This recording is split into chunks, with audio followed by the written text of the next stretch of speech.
The great council chamber of Nexus Prime had witnessed the rise and fall of empires, but Ambassador Sarah Chen had never seen it quite so packed with smugness. Representatives from 47 different species filled the tiered seating, their various forms creating a rainbow of alien physiology united by a single expression that transcended biology: contempt. Chen sat in the designated human section, a cramped corner that barely accommodated the modest delegation Earth could afford to send. The symbolism wasn't lost on anyone. While the hegemony's crystalline forms sparkled under premium lighting, and the Vorthak delegation sprawled across cushioned platforms sized for their massive bulk, humanity occupied what amounted to folding chairs in a maintenance alcove. "The matter before us today," announced Chancellor Zix9, his mechanical voice echoing through the chamber's acoustic systems, "concerns the relocation of the human settlement designated New Melbourne from the Kepler 442 system." Chen felt her jaw tighten, but kept her expression neutral. New Melbourne wasn't just any settlement. It represented 15 years of backbreaking terraforming work, home to nearly 2 million humans, and the site of humanity's most successful agricultural program. The wheat fields of New Melbourne had been feeding refugee populations across 3 sectors. "The Consortium of Blessed Worlds has filed a formal complaint," continued Xerix9, gesturing to where the Ythray delegation sat in their environmental suits. "They claim that human industrial activities in the system interfere with their spiritual migration routes." Ambassador Veltar of the Ythray rose, his suit speakers crackling with carefully modulated emotion. "The human presence disrupts the sacred flow of cosmic energies that guide our people's souls to the afterlife. Their electromagnetic emissions create spiritual pollution." Chen had heard this particular brand of nonsense before. The Ythray were notorious for discovering new spiritual objections whenever they wanted prime real estate. 6 months ago, they had claimed human settlements on Gliese 667 were interfering with their ancestors' dreams. The year before that, human mining operations apparently disturbed the mating songs of creatures that didn't actually exist. "The consortium has offered to purchase New Melbourne at fair market value," added the trade representative from Hegemony Space, her crystalline form refracting the chamber lights into rainbow patterns. "We calculate the settlement's worth at approximately 12,000 standard credits per resident, plus relocation assistance." The number hit Chen like a physical blow. 12,000 credits wouldn't buy a basic shelter unit on most civilized worlds, let alone compensate for the loss of an entire agricultural colony that had taken a generation to build. The Ythray spiritual migration routes, meanwhile, would coincidentally pass right through the richest uranium deposits in the Kepler system. "Earth's delegation requests time to consider this offer," Chen said, standing slowly. Around the chamber, various aliens made sounds that approximated laughter in their respective species. The Vorthak ambassador's throat sacs inflated with amusement. "How much time does humanity require?" Chancellor Xerix9 asked with mechanical patience. "The consortium has been more than generous with this offer. Previous precedent suggests that displaced species should accept relocation within 72 standard hours." Previous precedent. Chen knew that precedent well. The Altarian refugees who had been relocated from their homeworld when the hegemony discovered rare earth deposits there. The Kalani migration ships that had been redirected when their intended destination turned out to sit atop the galaxy's largest helium-3 reserves. The pattern was always the same: find a legal or quasi-legal excuse, make an insulting offer, and when the victim species protested, point to precedent. The difference was that the Altarians and Kalani had been small populations without significant military or economic power. Humanity, despite its marginalized status in the galactic community, represented nearly 8 billion individuals spread across 43 colonies. They weren't refugees or migrants. They were citizens of known space with established rights under the Galactic Compact. Theoretical rights, anyway. 72 hours should be sufficient, Chen replied, knowing that no amount of time would make this theft any more palatable. But she had her orders, and those orders were very specific about maintaining the illusion of cooperation. As the session adjourned, Chen gathered her materials with deliberate care. Around her, the various delegations began their typical post-session networking, a carefully choreographed dance of political maneuvering and economic posturing that had remained unchanged for centuries. The powerful species gravitated toward each other, reinforcing existing alliances and trading subtle threats about future voting patterns. The weaker species huddled together, sharing intelligence about which way the political winds were blowing and calculating how to avoid becoming the next target. Humanity, as usual, stood alone. Chen made her way through the crowds toward the exit, noting how the various aliens gave her delegation a wide berth. Not from fear or respect, but from the same instinct that made people avoid stepping in something unpleasant. Humans were seen as politically toxic, economically worthless, and socially embarrassing. Better to maintain distance and avoid guilt by association. She was almost to the door when Ambassador Veltar intercepted her path. The Ythray's environmental suit gleamed under the chamber lights, its smooth curves designed to project an image of enlightened sophistication. Chen could see the alien's actual form through the transparent aluminum viewport, roughly humanoid but elongated, with skin that shifted between purple and gold depending on emotional state. Currently, it was a satisfied amber. "Ambassador Chen," Veltar said, his voice artificially modulated to sound wise and benevolent.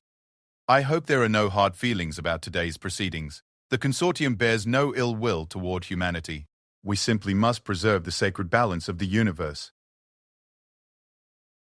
Chen looked up at the alien, noting how his suit's anti-grav systems kept him floating just high enough that she had to crane her neck. Another small psychological advantage designed to reinforce the power dynamic. "Of course, Ambassador. The consortium's spiritual needs are always our primary concern." Her tone was perfectly diplomatic, but something in her expression made Veltar's skin shift slightly toward orange. "I'm pleased you understand. Perhaps this relocation will work out for the best. New Melbourne was always rather rustic. The consortium has identified several uninhabited systems where humanity might find more suitable accommodations." Uninhabited systems. Chen knew what that meant. Barren rocks at the edge of known space, far from shipping lanes or resources, where humanity could be safely forgotten by the galactic community, the same fate that had befallen dozens of other species who had outlived their usefulness to the major powers. "We appreciate the consortium's concern for our welfare," Chen replied. "I'm sure my government will give your offer the consideration it deserves." Something in her phrasing made several nearby diplomats pause in their conversations. The words were technically polite but delivered with a precision that suggested multiple possible interpretations. Chen had become fluent in diplomatic doublespeak during her 15 years as Earth's representative, but lately she found herself using that skill in ways that made her alien colleagues uncomfortable. Veltar's skin shifted further toward orange. "Perhaps we could schedule a private meeting to discuss the details. I'm sure we can reach an accommodation that satisfies everyone involved." "I'm sure we can," Chen agreed. After all, humanity has always been very accommodating. She left the chamber before Veltar could respond, but she could feel his confusion following her. The Ythray had expected either grateful acceptance or futile protest, the two responses they'd grown accustomed to from humanity over the past 3 millennia. They weren't equipped to process polite agreement that somehow felt like a threat. Chen's security detail fell into step beside her as she navigated the corridors of Nexus Prime. Captain Martinez and his team maintained professional expressions, but she could see the tension in their shoulders. They'd all heard the session proceedings through their comm units, and they all knew what New Melbourne meant to humanity's colonial expansion efforts. The human embassy was a modest affair compared to the palatial complexes maintained by the major powers. Earth couldn't afford the bribes, gifts, and social events that kept the galactic diplomatic machine running, so humanity made do with efficiency and competence. Their offices were cramped but well organized, their staff small but highly trained, their resources limited but carefully managed. Chen settled into a private office and activated the quantum encryption protocols that protected her communications with Earth. The technology was human-designed and human-built, one of the few advantages they possessed in a galaxy that preferred to keep them dependent on alien systems and alien goodwill. The holographic display materialized above her desk, showing the familiar features of Director Morrison back on Earth. The man looked like he'd aged a decade since their last conversation 3 days ago, which probably meant he'd been spending time in the war rooms deep beneath Geneva. "How did they react?" Morrison asked without preamble. "Exactly as predicted," Chen reported. "Veltar approached me afterward with an offer of private negotiations. He's confident they can buy us off with better relocation terms and a few token concessions." Quote. Morrison nodded grimly. "The consortium still thinks this is about money or territory. They don't understand that we stopped caring about their scraps years ago." Chen leaned back in her chair, finally allowing herself to drop the diplomatic mask she'd worn all day. The offer was 12,000 credits per resident, for New Melbourne. "Jesus." Morrison rubbed his forehead. "They're not even trying to be reasonable anymore. They don't have to be. Who's going to stop them? The Council rubber stamps whatever the consortium wants, and the consortium wants our uranium deposits. Everything else is just paperwork." The quantum channel carried a moment of silence as both humans contemplated the reality of their situation. For 3,000 years, humanity had played by the galaxy's rules, hoping that good behavior and patient diplomacy would eventually earn them respect and equal treatment. Instead, they'd learned that the galaxy's rules were designed to keep them exactly where they were, weak, isolated, and available for exploitation whenever the major powers needed resources or territory. "Have you prepared the other delegations?" Morrison asked. "All 43 colonies have received their instructions," Chen confirmed. "The moment you give the signal, every human diplomat in known space will walk away from their negotiations simultaneously. No explanations, no threats, no demands, just departure." Morrison's expression was grim but satisfied. "And our friends in the intelligence community?" 3,000 years of diplomatic archives, complete economic profiles for all major species, detailed military assessments, industrial capacity reports, and trade route analyses. Everything we've learned while sitting in those council chambers, smiling and nodding while they divided up our territory. Good. The analysis teams estimate we have a 6-hour window before the major powers realize what's happening and start coordinating their response. That should be enough time for the first phase. Chen felt a chill of anticipation mixed with terror. After 3 millennia of humiliation, humanity was finally ready to show the galaxy what they'd really been doing during all those years of apparent weakness. The aliens had made one crucial mistake. They'd assumed that human diplomatic efforts were motivated by desperation rather than intelligence gathering. Director, Chen said carefully, are we absolutely certain about this? "Once we walk away, there's no going back to the old relationship." Morrison's expression hardened. "Sarah, they just offered to buy our people like livestock and relocate them to the edge of known space. There is no old relationship to go back to. There's just them taking whatever they want and us pretending we have choices." The truth of that statement hit Chen like a physical weight. She'd spent 15 years trying to build bridges between humanity and the galactic community, believing that patience and goodwill would eventually pay dividends. But every success had been temporary, and every setback had been permanent. The pattern was clear to anyone willing to see it. Humanity would never be accepted as equals, only tolerated as long as they remained useful. 72 hours, Morrison continued. "That's how long you have to maintain the illusion. After that, we implement Protocol 7. Chen nodded, though part of her still hoped they'd find another way. Protocol 7 had been developed in the deepest secrecy over the past 50 years, a contingency plan that no one had ever expected to use. It represented humanity's best analysis of how to survive in a galaxy that had made it clear they weren't welcome as equals. "Understood, Director. I'll maintain diplomatic protocols until you give the signal."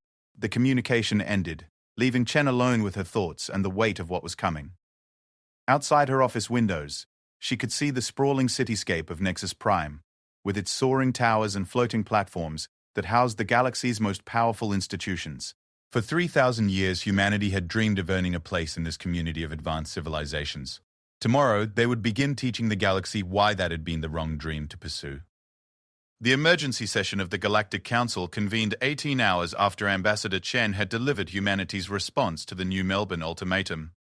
The Great Chamber buzzed with an unusual tension as delegates filed into their designated areas, many clutching emergency briefings that had arrived via quantum burst transmission just hours earlier. Chancellor Zerix, Nine's mechanical form had been upgraded overnight with additional processing units, a sure sign that the Council expected to handle complex diplomatic calculations. His optical sensors swept the chamber methodically, cataloguing which species had sent their primary delegates and which had downgraded to secondary representatives. "The session is called to order, Zerix," Nine announced, his voice carrying additional harmonic frequencies that indicated elevated alert status. "We are convened to address an unprecedented development in human diplomatic behavior." Ambassador Veltar shifted uncomfortably in his environmental suit, the Yithri's skin cycling rapidly between orange and deep purple. The spiritual leader had expected today to begin with humanity's grateful acceptance of the consortium's generous relocation offer. Instead, he'd awakened to reports that defied logical explanation. At 0347 Standard Time, Zerix 9 continued. Earth's diplomatic mission filed a formal response to the consortium's proposal regarding New Melbourne. The response consisted of a single word: no. A ripple of shocked murmurs echoed through the chamber. In 3,000 years of human participation in galactic affairs, such a blunt refusal was unprecedented. Humans negotiated, they compromised. They found ways to accept unacceptable terms with gracious smiles and diplomatic language that preserved everyone's dignity while accomplishing nothing meaningful. Surely this was a translation error, suggested Ambassador Kethvar of the Hegemony, her crystalline form refracting nervous light patterns. Perhaps the humans meant to request additional time for consideration? Veltar's skin had settled into a deep amber that indicated growing concern. My staff contacted the human embassy immediately after receiving their response. Ambassador Chen confirmed that No accurately represented Earth's position on all proposed relocation terms. All proposed terms? The question came from Ambassador Threx of the Vorthak delegation, his massive bulk shifting with what passed for surprise among his species, including the upgraded compensation package we prepared as a fallback position. Ambassador Chen was quite specific, Veltar replied, his voice taking on the artificial calm that Ythra used to mask extreme agitation.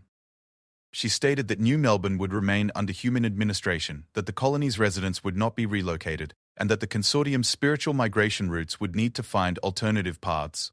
The chamber erupted in a cacophony of alien voices, each species expressing shock in their own particular way. The concept of humans refusing a direct order from the consortium was so foreign to their experience that many delegates seemed unable to process the information. Chancellor Zrix is evil. 9 activated his authority protocols, sending harmonic pulses that gradually restored order to the chamber. The Council requires clarification on Earth's position. Are the humans prepared to face sanctions for violation of established precedent? Ambassador Chen rose from her seat in the human section, her movements precise and unhurried. Every eye in the chamber fixed on her as she approached the central speaking platform, but her expression remained professionally neutral, despite the weight of hostile attention focused in her direction.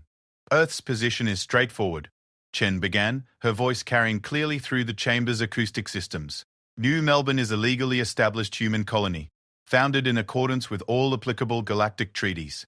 The residents are human citizens who have committed no crimes against galactic law. We see no legal basis for their forced relocation. Veltar's skin had shifted to a dangerous orange-red that indicated barely controlled fury. The consortium has explained the spiritual requirements that necessitate. With respect, Ambassador, Chen interrupted smoothly, the consortium has provided no documented evidence of these spiritual migration routes. No historical records, no religious texts, no observational data. Given that the Ythrae have never previously claimed spiritual interests in the Kepler system, we can only conclude that these routes represent a recent discovery that coincidentally aligns with the region's mineral wealth. The accusation hung in the chamber's recycled atmosphere like a toxic cloud. Chen had done something unthinkable. She'd called the consortium's bluff in public, forcing them to either provide evidence they didn't have or admit to fabricating spiritual justifications for territorial annexation. The Council does not require evidence for matters of spiritual significance, Chancellor Zekris. 9 replied, but his harmonic frequencies carried a note of uncertainty. Religious freedom is a fundamental right under the Galactic Compact. Indeed it is, Chen agreed, which is why humanity requests that the Council provide equal protection for our religious freedoms. The humans of New Melbourne practice a form of agricultural spiritualism that considers their wheat fields sacred. Forced relocation would violate their deeply held religious beliefs about the spiritual connection between soil and soul. The chamber fell silent as delegates processed this unexpected development. Agricultural spiritualism wasn't a recognized human religion, but then again, most aliens knew very little about human belief systems. If the consortium could claim spiritual objections to human presence, logic demanded that humans should be able to claim spiritual objections to relocation. Ambassador Kethvar's crystalline form flickered with rapid light patterns that indicated intensive data processing. The hegemony has no record of human agricultural spiritualism in our cultural databases. That's hardly surprising, Chen replied with a slight smile. Humanity has never felt the need to weaponize our spiritual practices for territorial gain. We tend to keep our religious beliefs private and personal, rather than using them as legal justifications for acquiring other species' resources. Another ripple of shocked murmurs swept through the chamber. Chen had just accused the entire consortium of using fake religious claims to steal territory, and she'd done it with language so diplomatically correct that they couldn't officially object to her statement without confirming its accuracy. Veltar rose to his full height within his environmental suit, his skin now a furious crimson. The humans are mocking the sacred traditions of the Ythrae people. This is an intolerable insult to our spiritual heritage. I apologize if my words caused offense, Chen replied with perfect diplomatic courtesy. I certainly didn't intend to suggest that the consortium's spiritual claims are any less authentic than humanity's agricultural spiritualism. We're simply requesting equal treatment under galactic law. The trap was beautifully constructed and completely inescapable. If the consortium accepted humanity's religious claims as equally valid, they'd have to abandon their demands for relocation. If they rejected human agricultural spiritualism as fabricated, they'd be implicitly admitting that their own spiritual migration routes were equally questionable. Chancellor Zrix. Nine's processing units worked overtime as he calculated the political implications of this unprecedented situation. The Council requires time to examine the legal precedents regarding competing spiritual claims to the same territory. Of course, Chen agreed graciously. Earth is prepared to wait while the Council conducts its review. In the meantime, we assume that New Melbourne will remain under human administration until this matter is resolved through proper legal channels. That assumption carried enormous implications. If the Council accepted Chen's framing of the issue as a legal dispute rather than a simple eviction notice, it would establish precedent that humans could challenge consortium decisions through formal legal processes. Every other marginalized species in the galaxy would immediately begin filing similar challenges, creating a cascade of legal complications that could tie up the Council for decades. Ambassador Threx's throat sacs inflated with what passed for nervous laughter among the Vorthak. Surely the humans don't intend to drag this simple administrative matter through years of legal proceedings? Earth values the rule of law, Chen replied. We believe that all decisions affecting galactic citizens should be made through proper legal channels, with full documentation and transparent review processes. Anything less would undermine the credibility of galactic institutions. The words were a masterpiece of diplomatic weaponry. Chen had wrapped humanity's defiance in language about supporting galactic institutions and the rule of law, making it nearly impossible for the Council to oppose without appearing to reject their own founding principles. But the aliens in the chamber weren't fools. They could see the threat hidden beneath Chen's polite words. Humanity was no longer accepting their marginalized status as natural and inevitable. They were demanding equal treatment, under laws that had been carefully written to exclude them, and they were doing it with a sophisticated understanding of galactic legal systems that no one had expected them to possess. The Council will recess to consider these matters, Chancellor Zrix. 9 announced, his mechanical form already calculating the political ramifications. All parties are instructed to maintain current territorial arrangements pending further review. As the session adjourned, Chen gathered her materials with the same careful precision she'd displayed 2 days earlier. But this time, the other delegates watched her movements with a new awareness. The human ambassador wasn't just going through diplomatic motions anymore. She was fighting, and she was winning. Veltar approached her again as she prepared to leave, but his demeanor had changed completely. The condescending superiority was gone, replaced by wary respect for an opponent who had proven more dangerous than anticipated. "Ambassador Chen?" he said carefully, his skin maintaining a neutral gray that indicated diplomatic caution. "Perhaps we should schedule that private meeting after all. I'm sure we can find a mutually acceptable solution to this unfortunate misunderstanding." Chen looked up at him with the same polite smile she'd worn for 15 years, but now it carried implications that made the Yithre's skin shift toward purple. "I'm afraid my schedule is rather full at the moment, Ambassador. Perhaps after the Council completes its legal review." She left him standing there, surrounded by other alien delegates who were beginning to realize that something fundamental had changed in humanity's approach to galactic diplomacy. The humans were no longer playing defense. They'd taken the initiative, forced their opponents into reactive positions, and demonstrated a level of strategic thinking that challenged every assumption about human intellectual capacity. Outside the Council chamber, Chen's security detail formed up around her with expressions that mixed professional alertness with barely concealed satisfaction. They'd watched humanity get pushed around for their entire careers, and seeing their ambassador turn the tables on the galaxy's bullies was an experience they'd remember for the rest of their lives. But Chen knew this was just the opening move in a much larger game. The consortium wouldn't accept defeat gracefully, and the other major powers wouldn't tolerate a precedent that allowed minor species to challenge their authority through legal technicalities. Humanity had bought time and established moral authority, but the real test was still coming. Back in her office, Chen activated the quantum encryption protocols and contacted Director Morrison with an update that would set the next phase of humanity's plan into motion. The galaxy was about to learn that humans had spent 3,000 years doing more than just sitting quietly in council chambers. They'd been studying their enemies, and they'd learned exactly how to hurt them.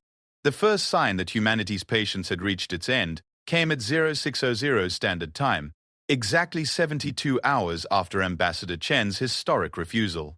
Across the galaxy, human diplomatic missions filed identical notices with their host governments. Effective immediately, Earth was withdrawing from all active negotiations pending a comprehensive review of humanity's status under galactic law. The second sign came 6 minutes later, when the primary shipping lane between the core worlds and the Outer Rim experienced what traffic control initially reported as a navigational anomaly. 17 major cargo vessels, all carrying critical supplies for the consortium's industrial worlds, had simply vanished from sensor scans while passing through the seemingly empty space of the void sector. Admiral Vexhai of the Hegemony Fleet received the emergency transmission while reviewing reports from the council session. Her crystalline form flickered with rapid processing patterns as she absorbed the implications of losing 17 ships in a region that contained nothing but empty space and a few worthless human monitoring stations. How do 17 ships disappear simultaneously? She demanded of her operations staff. Were they attacked? Equipment failure? Some kind of stellar phenomenon? Her tactical officer, a younger hegemony construct designated Beta, 7, projected holographic displays showing the last known positions of the missing vessels. No distress signals, Admiral. No energy discharges indicating weapons fire. The ships were there at 060530 standard, and absent from all scans at 060536. 6 seconds, total disappearance. Admiral Vexhai studied the data with growing unease. The missing ships carried everything from rare earth elements to medical supplies, representing billions of credits in cargo and hundreds of crew members from various species. More importantly, they were traveling the most heavily monitored shipping route in known space, surrounded by sensor platforms and patrol vessels. What about the human monitoring stations in that sector? She asked. 3 facilities, Beta 7, replied, highlighting their positions on the tactical display. Research Station Gamma 7, Communications Relay Delta 9, and Deep Space Observatory Echo 3. All report normal operations and deny any knowledge of the missing vessels. The Admiral's form shifted to a suspicious orange hue. Human research stations were typically ignored by Galactic Traffic Control, dismissed as primitive facilities conducting irrelevant studies of cosmic background radiation or stellar formation. But now, with 17 ships vanishing in their vicinity, those unremarkable installations took on a more ominous significance. Send a patrol squadron to inspect those human facilities. Vexhai ordered. Full sensor sweeps. Documentary inspection authority. If the humans are hiding something, I want to know about it. What Admiral Vexhai didn't know was that humanity had spent the past 50 years developing technology that the galaxy's major powers had dismissed as impossible or irrelevant. While the consortium focused on spiritual purity and the hegemony pursued crystalline perfection, human scientists had been working on practical solutions to practical problems. The human monitoring stations weren't just conducting research. They were testing deployment systems for humanity's most closely guarded secret, portable wormhole generators that could create temporary spatial anomalies large enough to redirect entire cargo convoys. The missing ships weren't destroyed. They were sitting in carefully shielded holding areas, their crews unharmed but very confused about their sudden change of location. Director Morrison watched the real-time intelligence feeds from his command center deep beneath Geneva, surrounded by displays showing human operations across 43 star systems. The first phase of Protocol 7 was proceeding exactly as planned, but the real test would come when the galaxy's major powers realized what was happening. Status report, he requested from his operations coordinator. 17 cargo vessels secured without casualties, Commander Walsh reported crisply. All crews are being held in comfortable detention aboard Recovery Fleet Charlie. Medical staff report no injuries or health complications. Economic impact assessment, conservative estimate of 40 billion credits in disrupted cargo deliveries. The missing medical supplies alone will create shortages on 12 consortium worlds within the next 72 hours. Morrison nodded with grim satisfaction. 40 billion credits represented more than humanity's entire colonial budget for the past decade, but it was barely a rounding error in the consortium's quarterly reports. The financial impact wasn't the point. The demonstration of capability was. Intelligence analysis? The hegemony has dispatched patrol squadrons to investigate our monitoring stations, reported Dr. Sarah Kim from the intelligence section. They're treating this as a potential terrorist incident rather than state action. Current projections suggest they won't connect the dots for another 6 to 8 hours. Perfect. That gives us time for Phase 2. Morrison activated the quantum communication array that connected him to human commanders throughout known space. The faces that appeared on his display represented decades of careful preparation, recruitment, and training. Every one of them had volunteered for assignments that their own families believed were mundane research positions or minor diplomatic postings. "Gentlemen, ladies," Morrison began, "humanity's 3,000-year education is complete. It's time to begin the practical examination." Captain Maria Santos, commanding the research vessel Newton's Legacy in the Centauri system, spoke first. "Economic disruption protocols are ready for implementation, Director. We can shut down critical supply lines to 18 major industrial worlds within 4 hours. Infrastructure operations standing by," added Commander James Park, from the communications hub orbiting Proxima Centauri. "We can create selective communications blackouts affecting specific trade networks while maintaining service to civilian populations." Dr. Elizabeth Hayes, speaking from what the galaxy knew as a harmless xenobiology research station, smiled coldly. "Biological containment systems are prepared. We can introduce species-specific pathogens that will create quarantine emergencies without causing permanent harm. The Vorthak delegation will find their homeworld under medical lockdown within the next 12 hours. Morrison felt a moment of profound sadness at what humanity had been forced to become. These were scientists, explorers, and diplomats who should have been building bridges between species and expanding the boundaries of knowledge. Instead, they'd spent their careers preparing to wage asymmetric warfare against civilizations that viewed humanity as insects worthy of exploitation. "Remember," he said quietly, "our goal isn't conquest or revenge. We're teaching the galaxy a lesson about the cost of treating any sentient species as expendable. Every action must be proportional, reversible, and designed to minimize civilian casualties." The plan they were implementing had been refined over decades of careful analysis and moral debate. Humanity didn't want to become galactic conquerors or impose their will through superior force. They simply wanted to demonstrate that the cost of exploiting humanity now exceeded any potential benefits, and that continued persecution would result in escalating consequences for everyone involved. Phase 2 began at 1200 Standard Time, when cargo vessels throughout the galaxy started experiencing mysterious navigation failures that forced them to dock at the nearest available ports. In every case, those ports happened to be human-controlled facilities, where the ships could be temporarily impounded for safety inspections that would last exactly as long as humanity deemed necessary. The Vorthak discovered that their government's communication networks had been infected with a virus that translated all official documents into ancient Earth languages that no one could decipher. Their military commands found themselves trying to coordinate operations using messages written in Linear A, cuneiform, and hieroglyphics. The Yithrai woke up to find their homeworld under complete quarantine after their atmospheric monitoring systems detected what appeared to be a virulent airborne pathogen that specifically targeted their respiratory systems. The pathogen was actually harmless bacteria modified to trigger their biosafety protocols, but the lockdown would last until their scientists could prove the threat was artificial. Most devastating of all, the hegemony's crystalline forms began experiencing what their medical specialists could only describe as harmonic discord syndrome. Their usual perfect resonance frequencies were being disrupted by subtle electromagnetic interference that made it impossible for them to achieve the mental synchronization that their society required for complex decision-making. By 1800 Standard Time, emergency sessions were being called in government centers across the galaxy as the major powers struggled to understand what was happening to them. The attacks were surgical in their precision, causing maximum disruption while avoiding permanent damage or loss of life. More unsettling, they demonstrated an intimate knowledge of each species' biological, technological, and social vulnerabilities.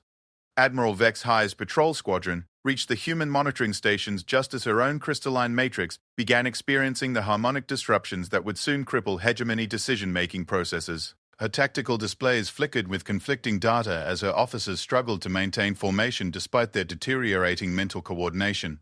"Status report," she managed to transmit, though the words felt strange and disconnected in her mind. "Human facilities appear to be operating normally," her squadron leader replied, his own voice carrying the distorted harmonics of early-stage discord syndrome. No evidence of hostile activity or advanced technology. "They're requesting permission to provide medical assistance for our navigation difficulties." The offer of help from the very humans they'd come to investigate struck Vex High as either mockery or genuine concern. In her current state of mental disruption, she couldn't determine which interpretation was correct, and that uncertainty terrified her more than any direct threat. Back on Nexus Prime, emergency diplomatic protocols were being activated as reports flooded in from across known space. The galaxy's most powerful species found themselves simultaneously under attack by an enemy that remained completely invisible, using weapons that left no evidence, targeting vulnerabilities that shouldn't have been known to anyone outside their own species. Chancellor Xerix. Nine's mechanical consciousness processed the incoming data with digital precision, but even his artificial intelligence struggled to find patterns in humanity's actions. Every attack seemed designed to cause maximum inconvenience while avoiding permanent harm. It was warfare conducted with the restraint of a chess master rather than the brutality of a conqueror. The message arrived at 2000 Standard Time, transmitted simultaneously to every major government in known space. It came from Director Morrison himself, speaking from a location that couldn't be traced despite the combined tracking efforts of the galaxy's most advanced intelligence services. To the leadership of the galactic community, Morrison began, his image appearing on screens across dozens of star systems. For 3,000 years, humanity has participated in your civilization as junior partners, accepting discrimination, exploitation, and contempt in exchange for the promise of eventual equality and respect. His voice carried the weight of accumulated grievances but remained professionally calm, as if he were delivering a quarterly report rather than a declaration of war. Today's events represent humanity's formal notification that this arrangement is no longer acceptable. Every ship impounded, every communication disrupted, every quarantine imposed can be reversed immediately upon acceptance of humanity's revised terms for participation in galactic affairs. The terms that followed were unprecedented in their audacity and impossible to ignore. Humanity demanded equal representation on the Galactic Council, full territorial sovereignty over all human colonies, and reparations for 3 millennia of systematic discrimination. Most shocking of all, they demanded the right to review and approve any galactic legislation that affected human interests. You have 48 hours to respond, Morrison concluded. During that time, the current disruptions will continue, as a demonstration of humanity's capabilities. We hope that this demonstration will encourage more productive negotiations than we've experienced in the past. The transmission ended, leaving the galaxy's leadership to confront a reality they'd never imagined possible. Humanity wasn't asking for permission to be treated as equals anymore. They were demanding it.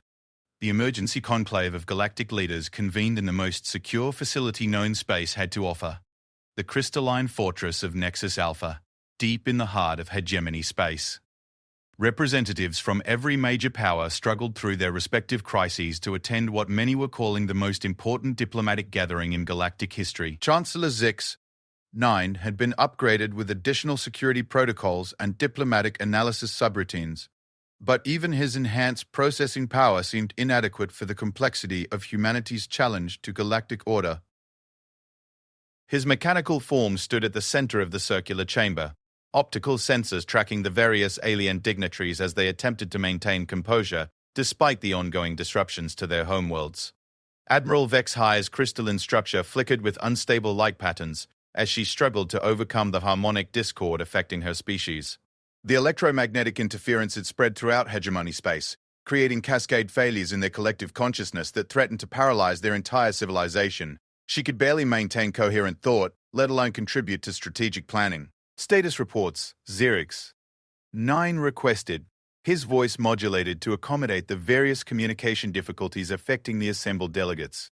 Premier Kolthek of the Vorthek Commercial Federation spoke first, his massive bulk shifting with obvious discomfort. The translation virus had spread beyond government communications to affect civilian networks, creating chaos as routine business transactions became incomprehensible exchanges of ancient human languages. Our economic analysts estimate daily losses of 800 million credits as long as these communication disruptions continue.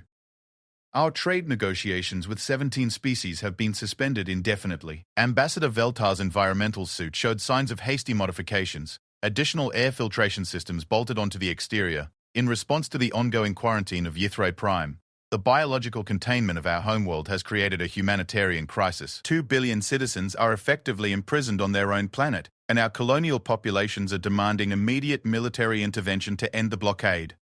There is no blockade, Admiral Vex High managed to say, her words distorted by harmonic interference. Our sensor sweeps have found no human military vessels, no weapons platforms, no evidence of any physical presence in your star system. The quarantine protocols are being triggered by your own biosafety systems. That was the most disturbing aspect of humanity's assault on galactic civilization. The complete absence of conventional weapons or military forces. Every disruption appeared to be caused by the victims' own security systems, turned against them with surgical precision that suggested decades of preparation and intimate knowledge of alien psychology and technology. Chancellor Rix 9 processed the incoming reports with digital efficiency, but his analysis subroutines struggled to find conventional military responses to an enemy that remained invisible. Intelligence assessment indicates that human operations are being conducted through civilian research facilities and diplomatic missions that have been in place for decades. They're using our own infrastructure against us. The implications of that assessment sent ripples of unease through the chamber. If human researchers and diplomats had been conducting covert operations for decades while maintaining perfect covers as harmless scientists and minor officials, it suggested a level of strategic planning and operational security that challenged every assumption about human intellectual capacity. How many human facilities are currently operating in our space? Premier Korthik asked. Preliminary counts indicate over 300 research stations, communication relays, and diplomatic missions across consortium territory alone. Zerix? 9 replied. Similar numbers exist throughout Hegemony and Vorthak space. Most have been in operation for 20 to 50 years. The number hit the assembled leaders like a physical blow. 300 facilities meant 300 potential launch points for further operations, 300 sites that would need to be investigated and potentially neutralized. But more importantly, it meant that humanity had been preparing for this moment for half a century while maintaining the illusion of cooperative compliance with galactic authority. Military options? Admiral Vexai managed to ask, though her harmonic interference made the words sound more like a plea than a command. Problematic, Zerix, 9 admitted. Direct military action against human facilities would constitute acts of war against a species that has committed no formally recognized hostile acts. Their operations have been carefully designed to avoid casualties while maximizing disruption. Any military response would appear disproportionate and could destabilize our relationships with neutral species. That was another aspect of humanity's strategy that demonstrated sophisticated understanding of galactic politics. By avoiding casualties and focusing on reversible disruptions, they'd positioned themselves as the victims of any military retaliation. The major powers couldn't escalate to violence without appearing to be the aggressors in a conflict that humanity had started through non-lethal means. What about their demands? Velter asked, his suit's speakers crackling with distortion from the atmospheric modifications. Equal representation, territorial sovereignty, reparations. These terms would fundamentally alter the balance of galactic power. Premier Koltek's throat sacs inflated with what passed for bitter laughter among the Vorthak. Equal representation for humanity means equal representation for every minor species in known space. If we accept their demands, we'll face similar challenges from the Altarians, the Kalani, every population we've relocated or marginalized over the past 3 millennia. The cascading implications of humanity's demands were becoming clear to everyone in the chamber. Accepting equal status for humans would establish precedent that would unravel the entire structure of galactic civilization, transforming a hierarchy of major and minor powers into a genuine democratic federation where numerical superiority might matter more than technological advancement or economic influence. Counter-proposals? Zerix? 9 inquired, though his analytical subroutines already suggested that conventional diplomatic solutions were unlikely to succeed. We could offer increased human representation on the Council, Admiral Vexhay suggested, her crystal structure flickering weakly. Perhaps a dedicated human seat with voting rights on matters affecting their species. Insufficient, Veltar replied immediately. Their demands are for equal representation, not symbolic participation. They want the same voting weight as any major power. Economic incentives? Premier Kolthek offered. Reduced trade tariffs, preferential resource allocation, guaranteed market access for human goods. They've demonstrated that they can disrupt our economy at will. Sarayax 9 nodded. Economic incentives are meaningless to a species that can impose economic costs whenever we displease them. The chamber fell silent as the assembled leaders confronted the reality of their situation. Humanity had achieved something unprecedented in galactic history. They'd become too dangerous to ignore and too valuable to destroy. Their demands couldn't be easily dismissed, but accepting those demands would fundamentally alter the balance of power that had maintained galactic stability for millennia. There is another option, Admiral Vexhay said quietly, her voice barely audible through the harmonic interference. Complete military mobilization. Simultaneous strikes against every human facility in known space. Overwhelming force applied before they can implement additional phases of their operation. The suggestion hung in the recycled atmosphere like a toxic cloud. Direct military action against humanity would require coordination between traditional enemies, massive resource allocation during a period of economic disruption, and acceptance of potentially enormous casualties among human civilian populations. Casualty projections, Zrix? Nine asked, though he already knew the answer would be unacceptable. Conservative estimates suggest 8 billion human deaths across 43 colonies, Admiral Vex Hay replied. Additional casualties among alien populations on mixed worlds, potential civilian losses from defensive actions by human facilities, and possible retaliation strikes against our homeworlds. Premier Colfeck's massive form shuddered with what his species displayed as moral revulsion. 8 billion deaths to preserve our ability to relocate populations at will and maintain discriminatory trade practices. The political costs alone would destabilize our governments. The alternative is accepting humanity as equals, Veltar pointed out, his environmental suit speakers carrying undertones of resignation, which means accepting every minor species as equals, which means the end of consortium control over galactic resources, which means the end of the civilization we've built over the past 5,000 years. The calculation was brutally simple and completely inescapable. Maintaining galactic civilization as it existed required the extermination of humanity, but exterminating humanity would destroy the moral foundation that justified galactic civilization in the first place. Humanity had created a perfect paradox that made any conventional response self-defeating. Status update from Earth? Xerix? Nine inquired, hoping for intelligence that might suggest alternative solutions. Human military forces remain at normal alert levels, Admiral Vexhay reported. No mobilization, no defensive preparations, no indication that they're preparing for retaliation.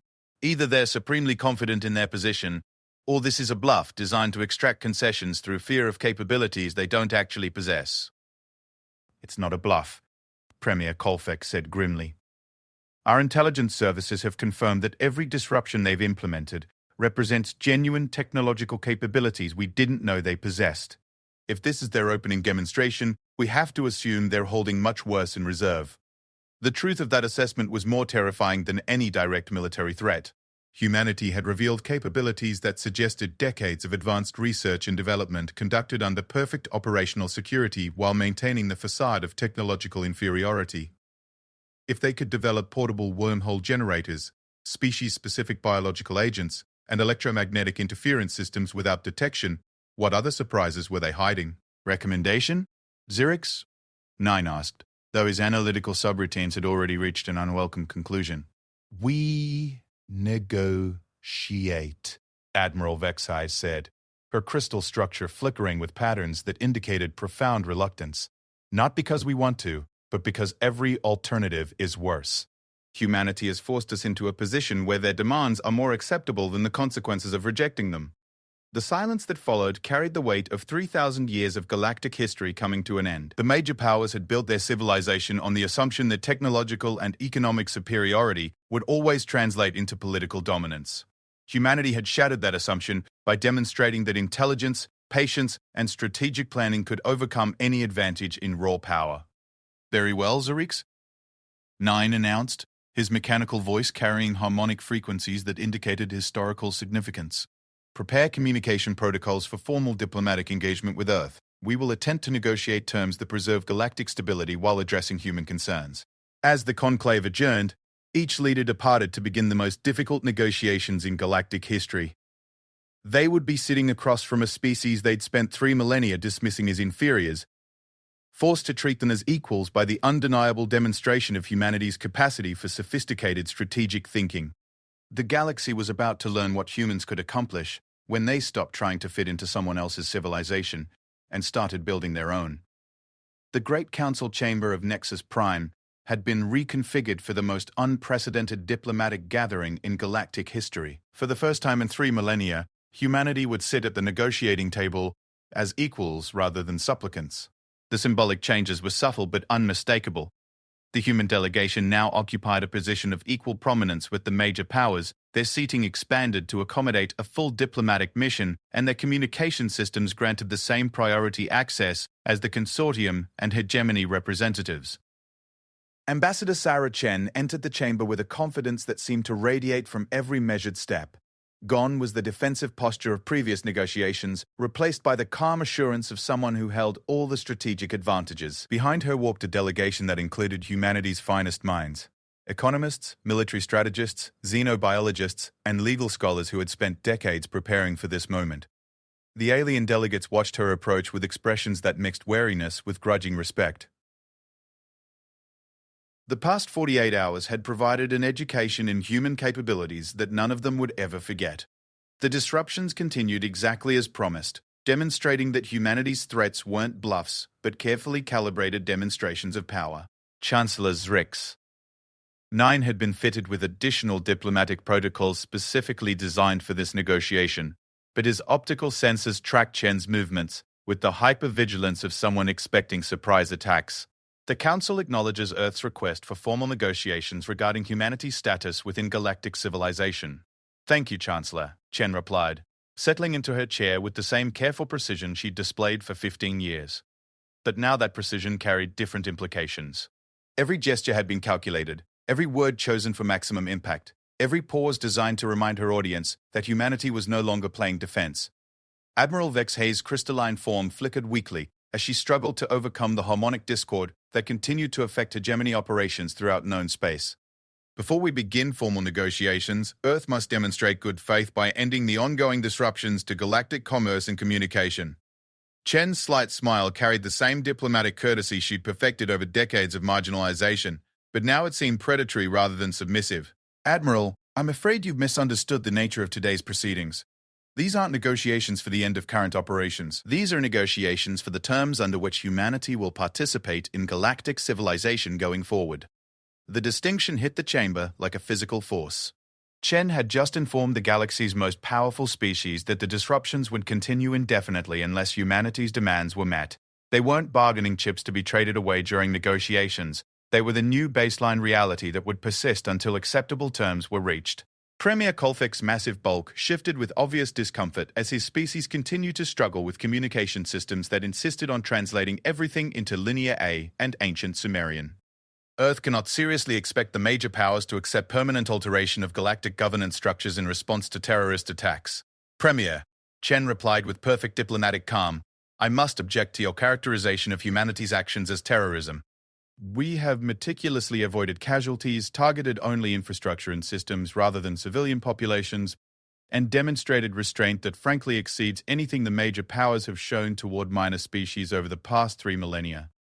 She paused to let that assessment sink in before continuing.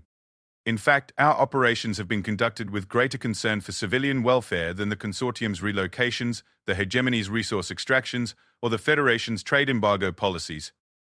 If these actions constitute terrorism, then the major powers have been conducting state terrorism against minor species for thousands of years. The accusation was delivered with such clinical precision that it bypassed diplomatic immunity and struck directly at the moral foundation of galactic civilization. Chen had turned the terrorism accusation into a mirror that reflected the major powers' own history of systematic oppression back at them. Ambassador Veltar's environmental suit showed signs of continued modifications, as Ythray Prime remained under quarantine, but his voice carried the artificial calm of someone attempting to maintain dignity in an impossible situation. Earth's actions have disrupted established trade relationships, violated territorial sovereignty, and undermined the economic stability that supports billions of galactic citizens. Surely some accommodation can be reached that addresses human concerns without devastating the existing order. Ambassador, Chen replied, humanity appreciates your concern for economic stability. In fact, we're so concerned about economic stability that we're prepared to continue our current operations indefinitely to ensure that galactic civilization learns to function without systematic exploitation of minor species. Her words carried the implication that humanity viewed the current disruptions not as temporary leverage but as permanent features of a reformed galactic order. The major powers could either adapt to a system where human interests were protected, or they could continue struggling with the consequences of trying to maintain the old hierarchy.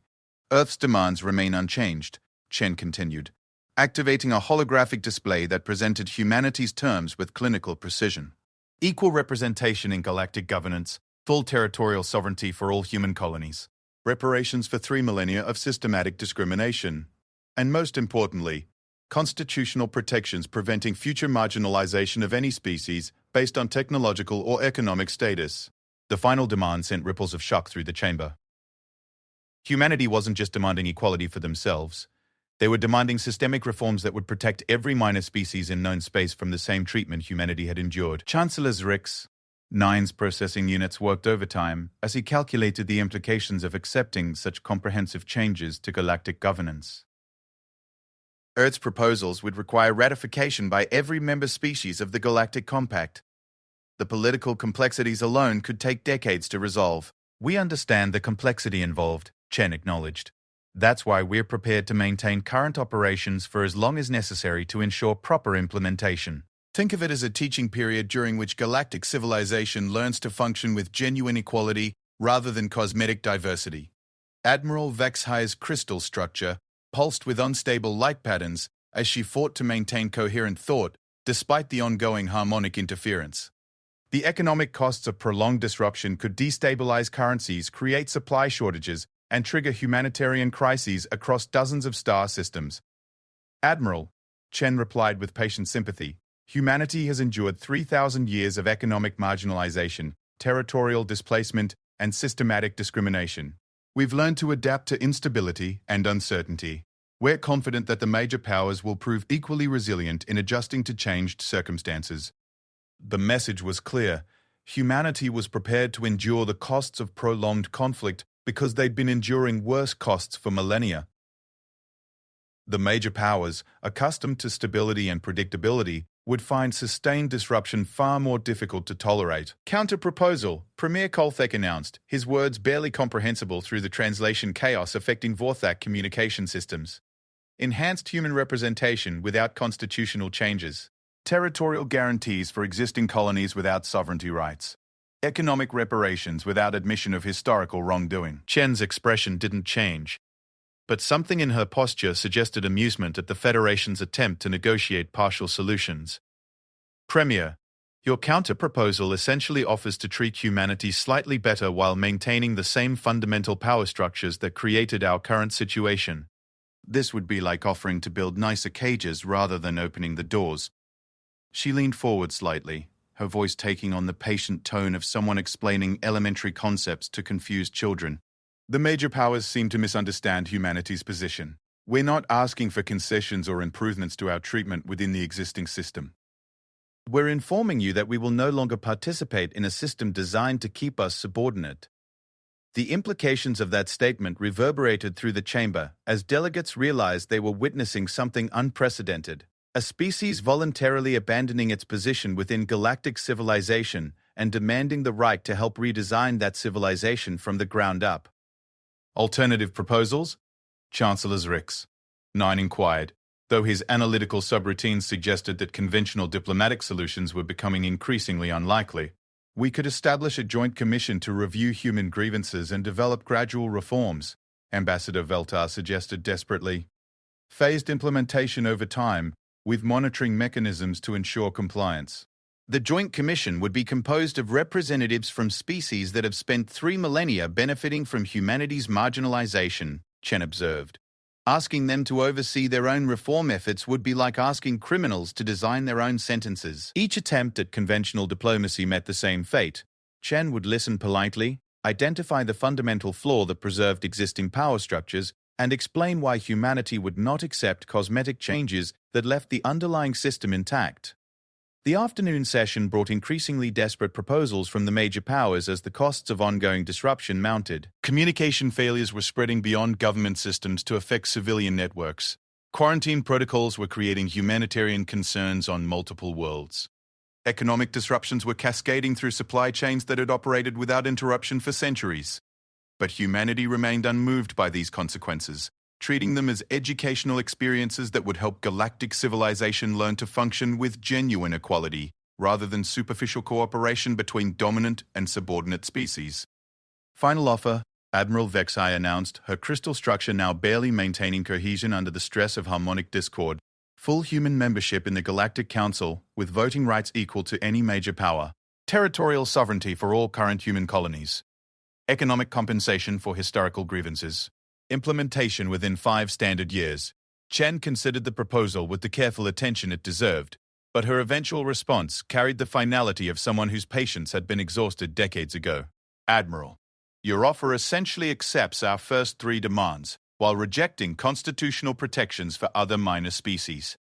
This would solve humanity's immediate problems while preserving the system that created those problems. She stood, gathering her materials with the same precise movements that had marked her diplomatic career. Humanity appreciates the effort represented by these negotiations, but we cannot accept solutions that protect only ourselves while leaving the fundamental injustices of galactic civilization intact.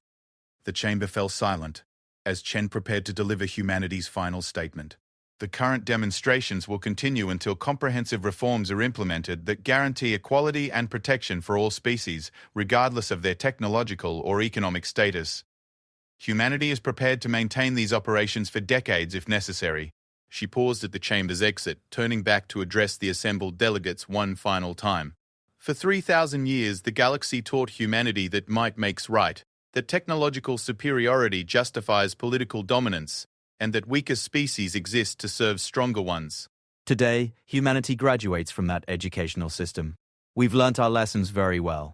As the massive doors closed behind the human delegation, emergency sessions convened across the galaxy to address the new reality of human strategic superiority.